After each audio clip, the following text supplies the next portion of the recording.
Chapter 6, Subsidiary Books. Subsidiary books is called subdivision of journal. Journal is the first book.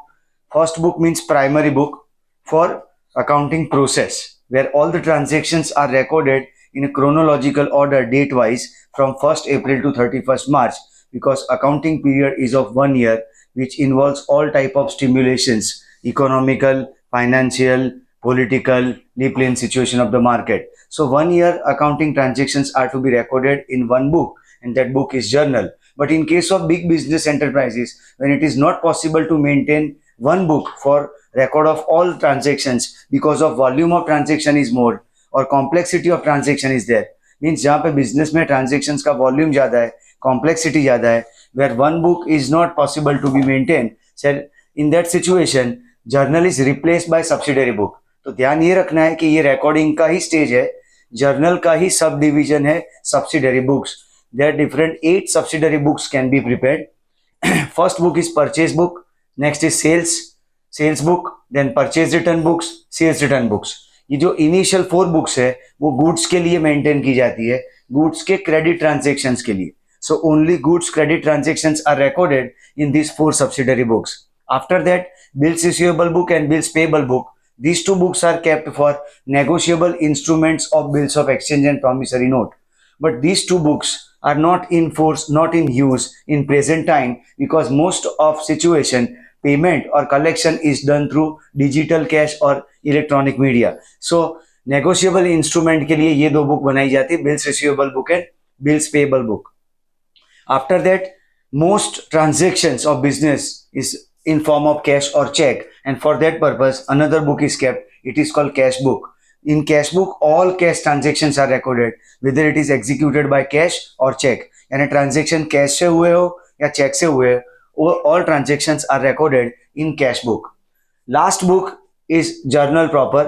In journal proper all those transactions are recorded which are not possible to record in any of the above 7 subsidiary books. यानी जो बाकी की 7 subsidiary book में जो transaction record नहीं होते वो सारे ट्रांजेक्शंस जर्नल प्रॉपर में रिकॉर्ड होते, like credit purchase of an asset, credit sale of asset, outflow of goods other than sales.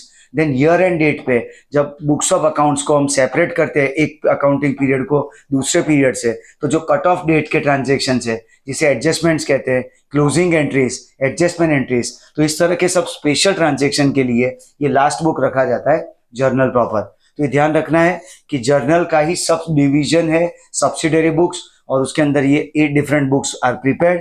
And in case of big business enterprises where volume of transaction is more, this type of recording pattern is done. Now good subsidiary book, ये chapter में हमें good subsidiary book में के बारे में पढ़ना है. और यहाँ पे गुड्स की 4 सब्सिडरी बुक्स है, purchase book, sales book, purchase return book and sales return book. ये चारों बुक में गुड्स के क्रेडिट ट्रांजैक्शन ही रिकॉर्ड होते हैं.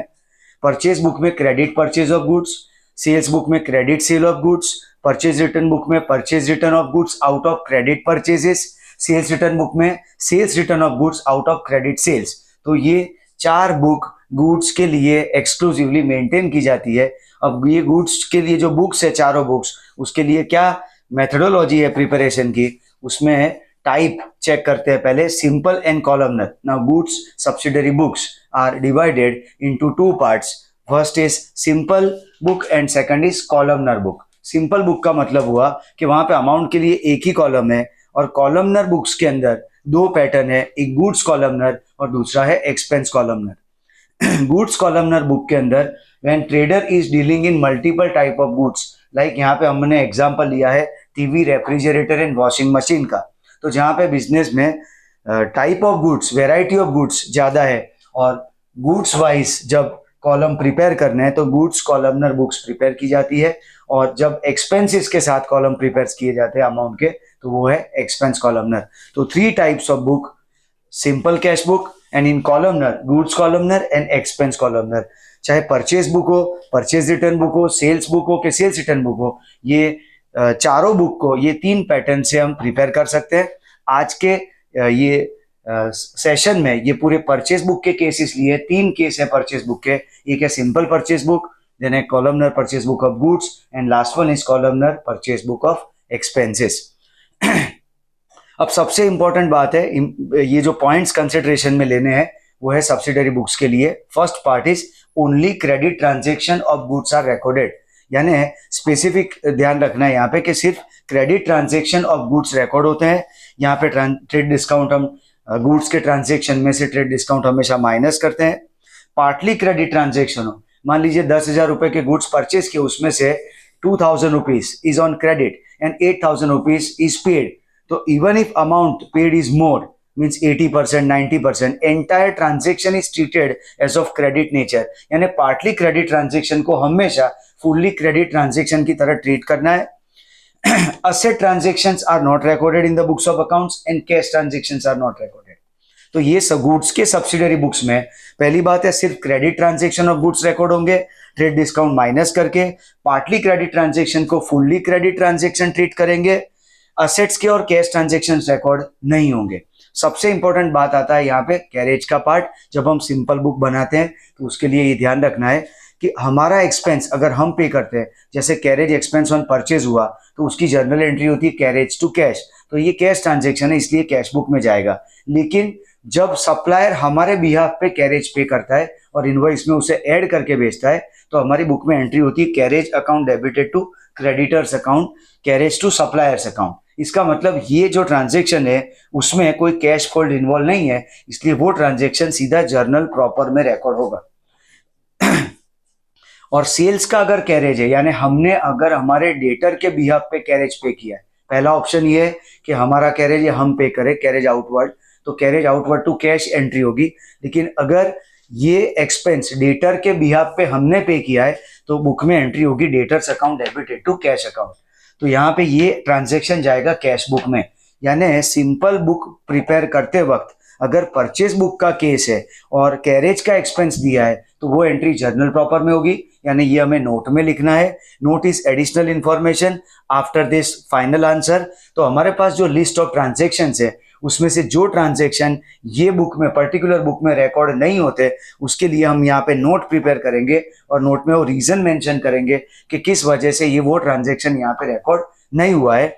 तो पहले हम ये समराइज कर लेते हैं कि 4 बुक अभी हम प्रिपेयर करेंगे। ये 2 बुक, ये पर्टिकुलर बिल्स रिसीवेबल और बिल्स पेबल बुक यूज में नहीं है, इसलिए 2 ही बुक बचती है, cash book and journal proper. तो जब भी हम नोट मेंशन करेंगे नोट में कि ये ट्रांजेक्शन यहाँ क्यों नहीं रिकॉर्ड हो रहा है, तो उसका जवाब 2 ही बुक के लिए होगा, एक कैश बुक और दूसरा जर्नल प्रॉपर। यानी लिस्ट में ट्रांजेक्शन ऐसा है जो ये पर्टिकुलर बुक में नहीं आ रहा है और वो कैश नेचर का है तो कैश बुक में जाएगा, और नॉन कैश नेचर का है तो वो जर्नल प्रॉपर में जाएगा।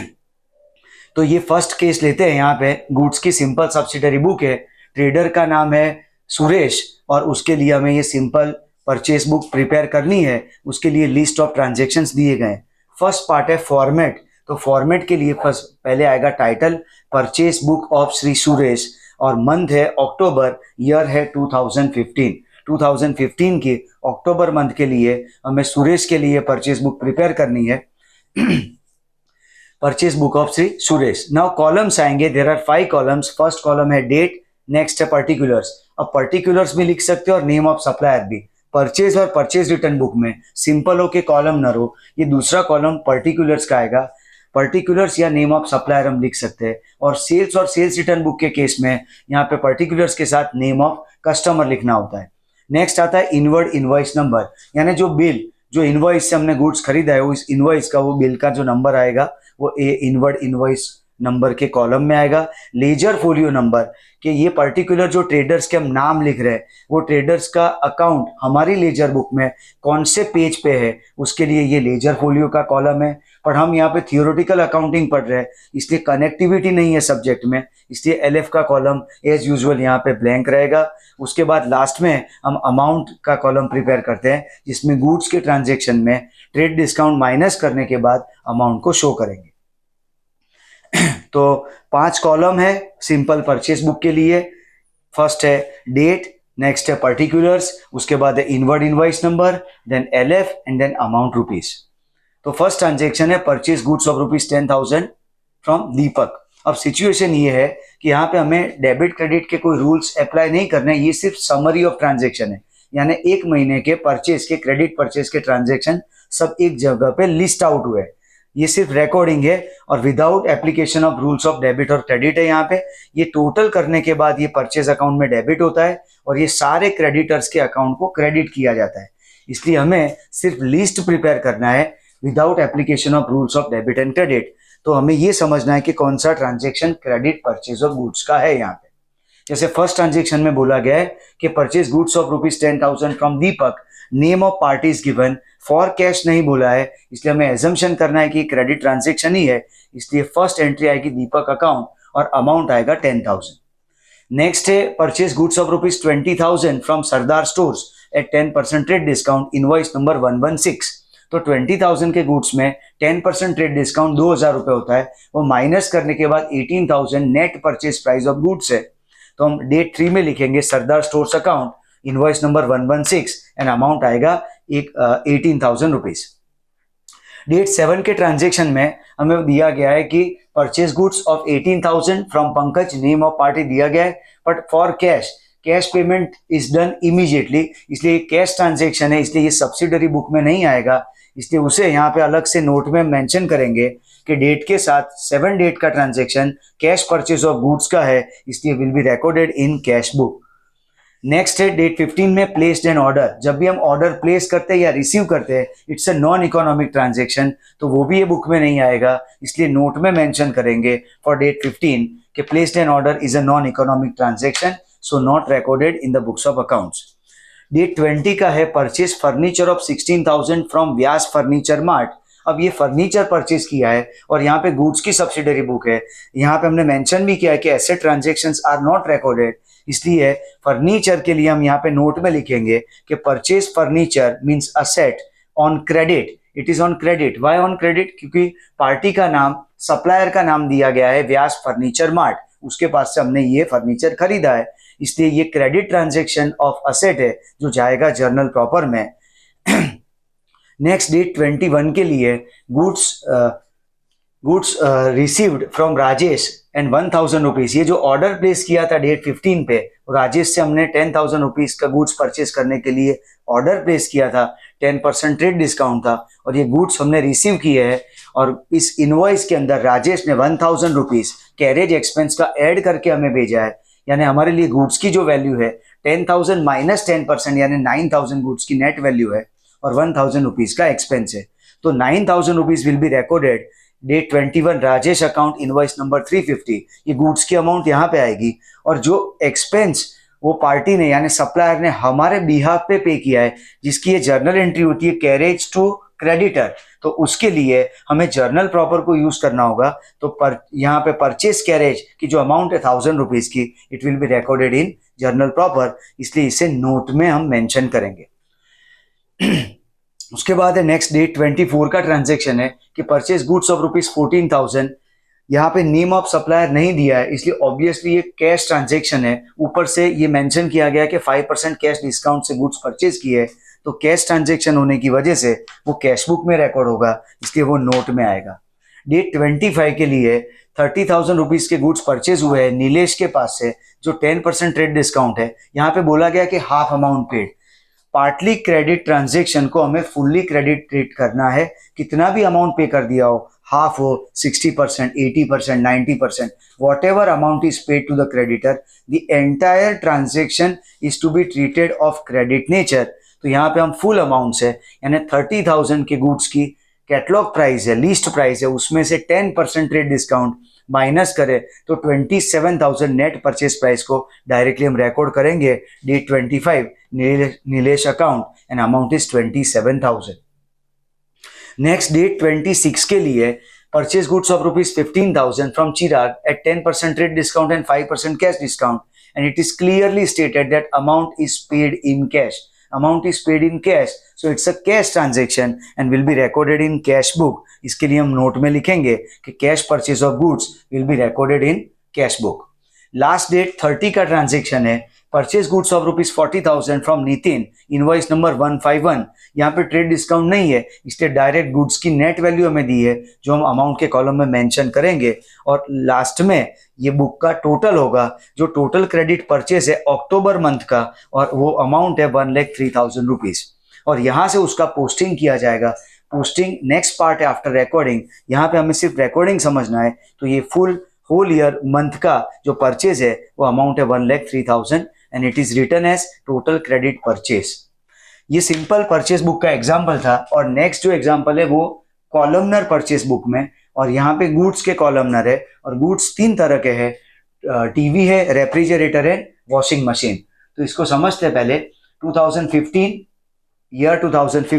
मंथ में का ये एग्जाम्पल है जिसमें हमें प्रिपेयर करनी है purchase book of Gada electronics. और यहाँ पे date, particulars, name of supplier के बाद inward invoice number and ledger folio के कॉलम के बाद, यानी 4 कॉलम एज इट इज रहेंगे just like simple purchase book. उसके बाद टाइप ऑफ गुड्स को यहाँ पे हम प्रिपेयर करेंगे जिसके लिए 3 column, TV, refrigerator and washing machine, और last column will be of total amount. First transaction है कि हमने परचेज किए goods from Daya electronics, 10 TV यानी 30,000 रुपीज की प्राइस है, तो टोटल अमाउंट 3 लाख रुपीज है। यहाँ पे डिस्काउंट नहीं है इसलिए स्ट्रेट वे नेट वैल्यू है गुड्स की। तो हम यहाँ पे लिखेंगे Daya electronics account 2015 May 1st, TV में अमाउंट आएगी 3 लाख रुपीज, रेफ्रिजरेटर है 15,000 उसकी वैल्यू है, और 5 रेफ्रिजरेटर खरीदे हमने तो उसकी वैल्यू आएगी 75,000। वॉशिंग मशीन 2 खरीदे हैं, वैल्यू है 18,000, तो टोटल अमाउंट आएगी 36,000, और ये एंटायर ट्रांजेक्शन का टोटल आएगा 4,11,000। नेक्स्ट डेट 7 के ट्रांजेक्शन में तारक इलेक्ट्रॉनिक्स से गुड्स खरीदे गए, 10% ट्रेड डिस्काउंट है और इनवॉइस नंबर 151 है।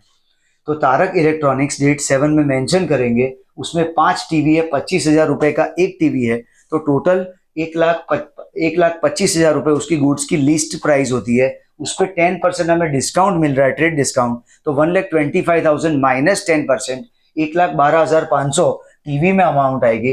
रेफ्रिजरेटर 10 है और उसके लिए 16,000 की वैल्यू है, तो 16,000 इंटू 10 1,60,000 उसकी list price minus 10% trade discount 1,44,000 refrigerator में लिखेंगे। वॉशिंग मशीन नहीं परचेज किया है इसलिए वहां डैश करके टोटल अमाउंट 2,56,500 आएगा। नेक्स्ट है डेट 12 का ट्रांजेक्शन है, purchase of cycle from Ambe cycle stores. अब हम टीवी, रेफ्रिजरेटर और वॉशिंग मशीन में डील कर रहे हैं, गड़ा इलेक्ट्रॉनिक्स के लिए अकाउंटिंग हो रहा है, तो साइकिल ये गुड्स नहीं है, ये असेट है, इसलिए असेट का ट्रांजेक्शन यहाँ पे अम्बे साइकिल स्टोर्स का नाम दिया है इसलिए क्रेडिट परचेज ऑफ असेट है, डायरेक्टली जर्नल प्रॉपर में रिकॉर्ड होगा, इसलिए उसके लिए हम नोट में लिखेंगे कि purchase of cycle means asset on credit, so will be recorded in journal proper. Next date 20 के लिए 5 रेफ्रिजरेटर, 10 वॉशिंग मशीन, उसकी वैल्यू भी है, आत्माराम इलेक्ट्रॉनिक्स का नाम है, लेकिन हमें मेंशन किया गया है क्वेश्चन में कि amount is paid immediately. When amount is paid immediately तो ये कैश ट्रांजेक्शन है परचेज ऑफ गुड्स का, और रिकॉर्ड होगा कैश बुक में, जिसके लिए नोट में मेंशन करेंगे डेट 20 के लिए purchase of goods on cash and will be recorded in cash book. 25 date का ट्रांजेक्शन नॉन इकोनॉमिक ट्रांजेक्शन है क्योंकि सिर्फ ऑर्डर प्लेस करने की बात हुई है। और डेट 31 में गोकुलधाम इलेक्ट्रॉनिक्स के पास से 5 टीवी खरीदे गए, 30,000 रुपीज की वैल्यू है, तो उसका टोटल अमाउंट होगा, लिस्ट प्राइस होगा 1,50,000, 10% उस पर डिस्काउंट है तो 1,35,000 उसकी नेट अमाउंट आएगी। 5 वॉशिंग मशीन खरीदे गए, 23,000 की उसकी वैल्यू है, तो 23,000 इंटू 5 करके 10% ट्रेड डिस्काउंट माइनस करेंगे तो उसकी नेट वैल्यू आएगी 1,03,500।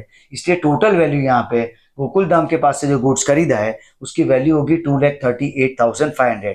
लास्ट फिर हर एक कॉलम का हम टोटल करेंगे, तो टीवी जो हमने खरीदा है उसकी वैल्यू है, and for entire month of May TV के लिए अमाउंट आएगी 5,47,500, रेफ्रिजरेटर खरीदे हैं 3,22,500 एंड वॉशिंग मशीन खरीदे हैं 36,000, और होल मंथ का टोटल परचेज है 9,06,000। तो इस तरह से goods columnar purchase book prepare करेंगे। लास्ट जो क्वेश्चन है वो एक्सपेंस कॉलमनर है, तो यहाँ पे एग्जाम्पल के तौर पे हमें पहले 4 कॉलम तो फिक्स है, date, name of supplier, inward invoice and LF. उसके बाद नेक्स्ट कॉलम आएगा गुड्स की नेट वैल्यू आएगी, फिर एक्सपेंसेस के कॉलम, मोस्ट ऑफ क्वेश्चन में हमें रेलवे फ्रेट और लेबर एक्सपेंसेस के तौर पे दिए जाते हैं, इसलिए वो 2 एक्स्ट्रा कॉलम आएंगे after goods net, railway freight and labour. Most important part जो है एक्सपेंस कॉलमनर में वो है जीएसटी का पार्ट। जीएसटी को यहाँ पे हमें इंक्लूड करना है, तो जीएसटी के लिए हमें पहले समझना होगा कि शेड्यूल कितने हैं। जीएसटी 6 अलग अलग शेड्यूल में चार्ज होता है, उसके टैक्स के रेट 0.25%, 3%, 5%, 12%, 18% एंड 28% है। उसमें से जो 0.25 और 3% वाले गुड्स है वो स्पेसिफिक कैटेगरी के हैं। नॉर्मली जो इकोनॉमी में ट्रेड होते हैं गुड्स वो 12% और 18% की कैटेगरी को बिलोंग करते हैं। 28% में लग्जूरियस प्रोडक्ट हो जाती है क्योंकि उससे कॉस्ट बढ़ जाती है, वैल्यू बढ़ जाती है गुड्स की।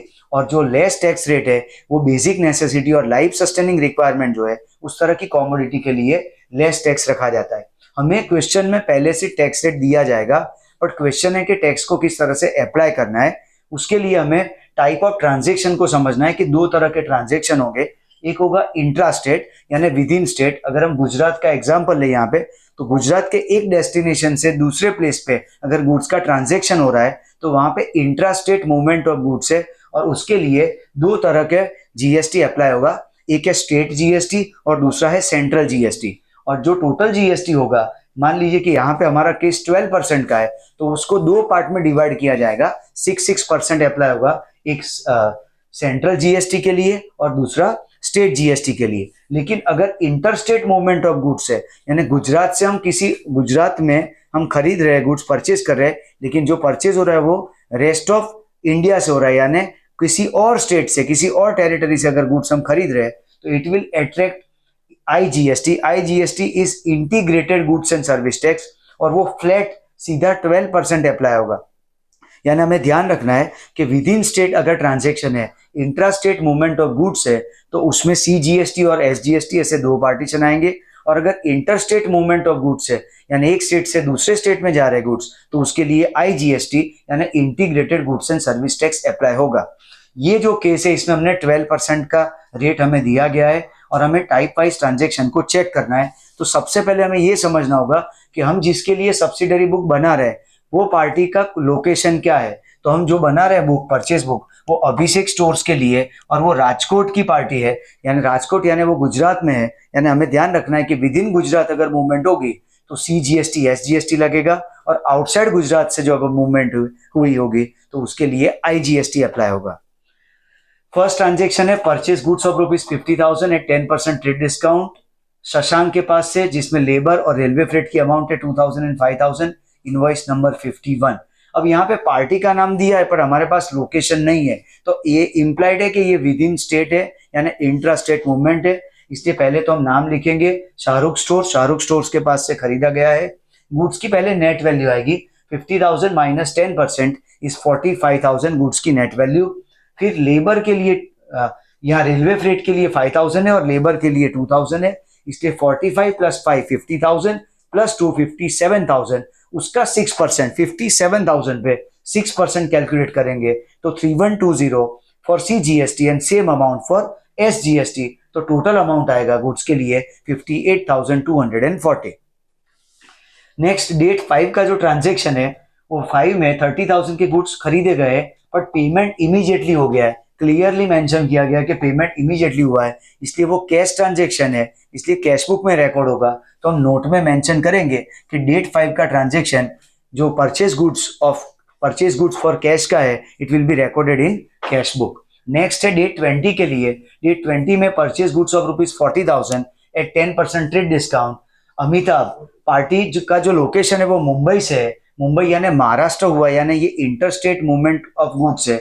इसके अंदर आईजीएसटी यानी integrated goods and service tax apply होगा। टैक्स का रेट हमारा 12% है, तो हम यहाँ पे मेंशन करेंगे अमिताभ अकाउंट एंड गुड्स की नेट वैल्यू आएगी 36,000। फिर आएंगे एक्सपेंसेस जिसमें रेलवे फ्रेट की अमाउंट है 2,500 एंड लेबर चार्जेस है 1,000। 36,000 प्लस 2,500 प्लस 1,000 टोटल अमाउंट 39,500 होगा और स्ट्रेट वे उसका 12% आईजीएसटी कैलकुलेट करेंगे तो अमाउंट आएगी 4740 और गुड्स की नेट वैल्यू टोटल वैल्यू आएगी 44,240। डेट 25 का जो ट्रांजेक्शन है वो मशीन परचेज का है और मशीन परचेज का है यानी वो असेट परचेज का है। Purchase of asset on credit party का नाम दिया है, इसलिए वो जर्नल प्रॉपर का हिस्सा बनेगा, इसे हम नोट में मेंशन करेंगे। डेट 30 का ट्रांजेक्शन है purchase goods of ₹25,000 at 10% trade discount and cash discount 5%, but party का नाम दिया गया अनुष्का एंड अनुष्का है चेन्नई से, इसलिए यहाँ पे इनवॉइस नंबर 44 और रेलवे फ्रेट 500 मेंशन किया है। चेन्नई की पार्टी है इसलिए इंटरस्टेट मूवमेंट ऑफ गुड्स है। पार्टी का नाम यहाँ पे अनुष्का लिखेंगे हम। Date 30 Anushka account. गुड्स की जो वैल्यू है 25,000 माइनस 10% ट्रेड डिस्काउंट, सो 22,500। अब क्वेश्चन आएगा कि सीडी के रेट का क्या करना है। तो सीडी सिर्फ पार्ट ऑफ कंडीशन के तौर पे दिया गया है। जब भी क्रेडिट ट्रांजेक्शन है गुड्स का, हमें कभी भी कैश डिस्काउंट अप्लाई करना ही नहीं है। वो सिर्फ कंडीशन है कि अगर स्टिपुलेटेड डेट के अंदर यानी टाइम पीरियड के अंदर हमारी साइड से यानी अभिषेक स्टोर्स की साइड से अगर पेमेंट होगा तो हमें डिस्काउंट मिलेगा, उस वक्त डिस्काउंट रिसीव होगा। इसलिए अभी ये डिस्काउंट का कोई रोल नहीं है। 25,000 का 10% यानी 2,500 माइनस करने पे गुड्स की नेट वैल्यू आएगी 22,500। उसके बाद एक्सपेंस के कॉलम में सिर्फ रेलवे फ्रेट है तो 500 वहां पे लिखेंगे, इसलिए टोटल अमाउंट होगा 23,000 और फ्लैट रेट 12% कैलकुलेट करेंगे आईजीएसटी, इसके अमाउंट है 2760, तो गुड्स की फाइनल वैल्यू आएगी 25,760। फिर हर एक कॉलम का हम टोटल ऑब्टेन करेंगे। जैसे गुड्स की नेट वैल्यू का टोटल है 1,03,500, रेलवे फ्रेट जो हमें एक्सपेंस बेयर करना है वो है 8,000, लेबर का एक्सपेंस है 3,000, सीजीएसटी 3120, एसजीएसटी 3120, आईजीएसटी का टोटल अमाउंट आएगा 7,500 एंड गुड्स की टोटल अमाउंट आएगी 1,28,240। तो इस तरह से हमें ये कॉलमनर परचेस बुक प्रिपेयर करनी है, एक्सपेंस कॉलमनर। तो ये जो केस लिया है हमने आज वो पूरा परचेस बुक का एग्जाम्पल है। सिंपल परचेस बुक है जिसमें सिर्फ एक ही कॉलम है अमाउंट का। फिर कॉलमनर में दो पार्ट थे, एक गुड्स कॉलमनर इसमें वेराइटी ऑफ गुड्स के लिए कॉलम थे, और एक्सपेंस कॉलमनर जिसमें type of expense with GST prepare किया जाता है। Thank you.